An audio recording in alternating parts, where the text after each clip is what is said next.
السلام علیکم ورحمۃ اللہ وبرکاتہ نحمده ونصلی علی رسولہ الکریم اما بعد۔ آج کا سبق سن لیجئے۔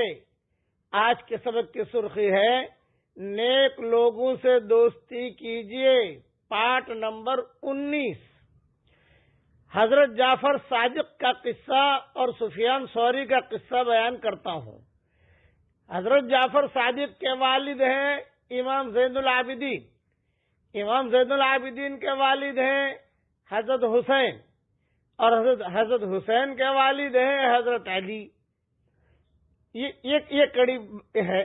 جب 3 شہزادیاں آئی تھی کسرا کی بیٹیاں اور یہاں آ کر باندیاں بنی مدینہ منورہ میں، حضرت عمر نے اعلان کیا بھئی یہ بھی باندی ہے، تقسیم کرو۔ حضرت علی نے کہا کہ نہیں، یہ باندیاں ضرور ہیں لیکن یہ کہ شہزادیاں ہیں، اس لیے ان کا اکرام کیا جائے اور ان کے اعتبار سے ان کا نظام بنایا جائے۔ انزل الناس منازلہم۔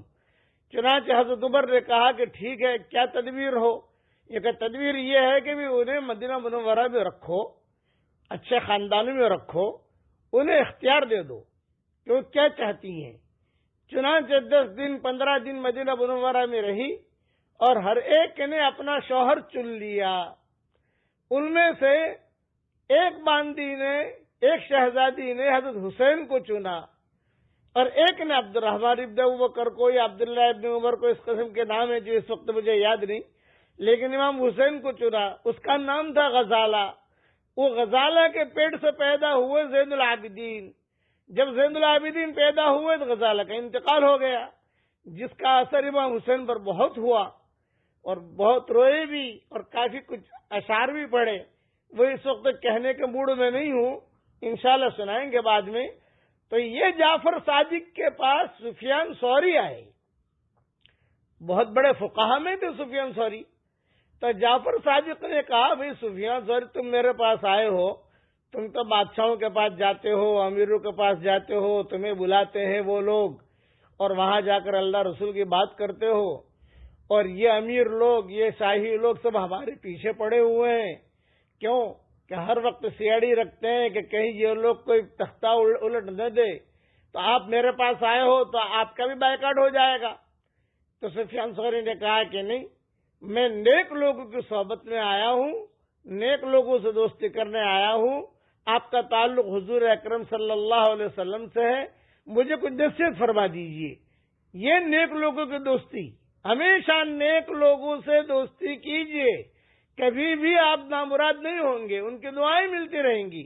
چنانچہ جعفر صادق نے کہا ایک حدیث سن لو جو مجھے میرے باپ دادا سے پہنچی ہے، وہ یہ کہ حضور صلی اللہ علیہ وسلم نے فرمایا کہ جب بھی اللہ تعالی کی طرف سے کوئی نعمت ملے تمہیں، تمہارا کوئی اچھا کام ہو جائے، اچھی بیوی مل گئی، اچھا شوہر مل گیا، اچھا پارٹنر مل گیا، اچھے مولوی صاحب مل گئے، اچھا ڈاکٹر مل گیا، اچھی دکان مل گئی، اچھا مکان مل گیا، اچھا نیک آدمی مل گیا، تو اس پر زبان سے ضرور کہو الحمدللہ۔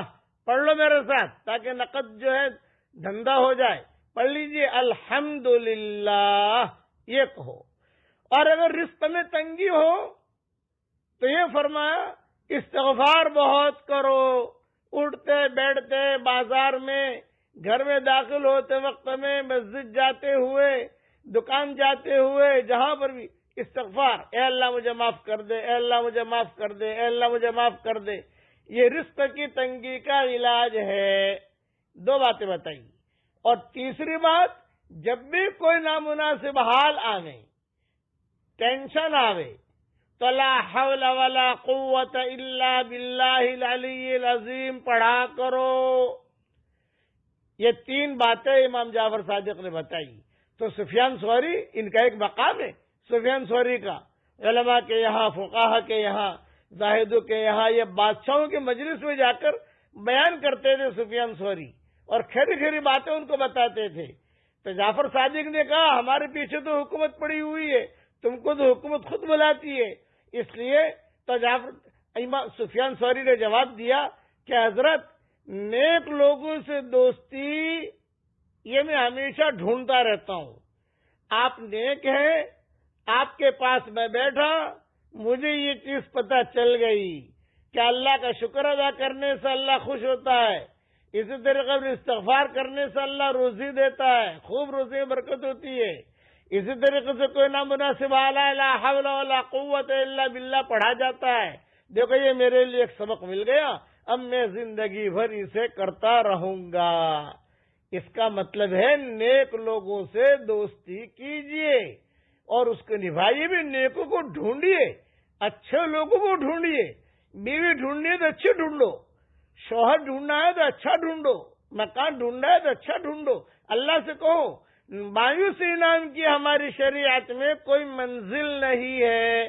مایوس ہو جائے آدمی، نہ نہ نہ نہ، خوب دور ہے منزل مقصود. شاعر کہتا ہے دور ہے منزل مقصود مگر ہے تو صحیح، راہ کٹ جائے گی تو عزم سفر پیدا کر. اب پڑھ لیجئے میرے ساتھ، الحمدللہ، استغفر اللہ، لا حول ولا قوت الا باللہ العلی العظیم. اللہ تعالی ہم سب سے راضی ہو جائے. آمین. وآخر دعوانا ان الحمدللہ رب العالمین.